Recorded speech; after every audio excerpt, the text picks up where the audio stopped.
వీటికి సంబంధించి అలా జరుగుతూ ఉంటే ఇక శాంతి సౌభాగ్యాలకు చిహ్నంగా మారుద్దాం. మణిపూర్ ప్రజలకు ప్రధాని మోడీ పిలుపునిచ్చిండు. హింసను వీడాలని గ్రూపులకు విజ్ఞప్తి. 2 గ్రూపులు అక్కడ కొట్టుకుంటున్నాయి. ఘర్షణల తర్వాత తొలిసారిగా పర్యటన, నిరాశ్రయ బాధితులకు ఓదార్పు. ఘర్షణలతో చీలిపోయిన మణిపూర్ను శాంతి సౌభాగ్యాలకు చిహ్నంగా మారుద్దామని ఆ రాష్ట్ర ప్రజలకు ప్రధానమంత్రి నరేంద్ర మోడీ పిలుపునిచ్చారు. హింసను వీడాలని అక్కడి గ్రూపులకు విజ్ఞప్తి చేశారు. తమ ప్రభుత్వం మణిపూర్ ప్రజల వెంటే ఉంటుందని హామీ ఇచ్చారు. జాతుల ఘర్షణతో అట్టుడికిన మణిపూర్లో తొలిసారిగా శనివారం ఆయన పర్యటించారు. మణిపూర్లో 8,500 కోట్ల రూపాయల అభివృద్ధి పనులకు శంకుస్థాపనలు చేశారు.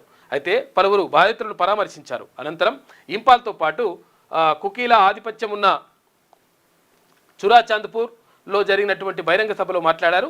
ఆశలు ఆకాంక్షలకు ప్రతిరూపం మణిపూర్.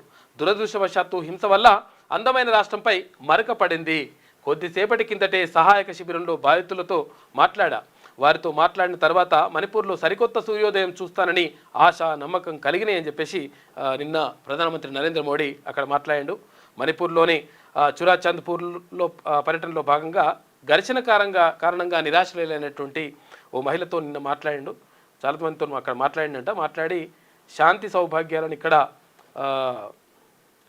దానికి నిలయంగా ఉండాలి అని చెప్పేసి చెప్పిండు నిన్న ప్రధాని నరేంద్ర మోడీ. లేటెస్ట్ న్యూస్ తెలుగు మరియు ఇంగ్లీష్ అప్డేట్స్ కోసం ఇప్పుడే క్యూన్యూస్ అఫీషియల్ యాప్ ని ప్లే స్టోర్ నుండి డౌన్లోడ్ చేసుకోండి. సరికొత్త సమాచారాల కోసం క్యూన్యూస్ వెబ్సైట్ ని ఫాలో అవ్వండి. ఛానల్లో ప్రాంతీయ, జాతీయ, అంతర్జాతీయ వార్తలు వీక్షించండి. లైక్ చేయండి.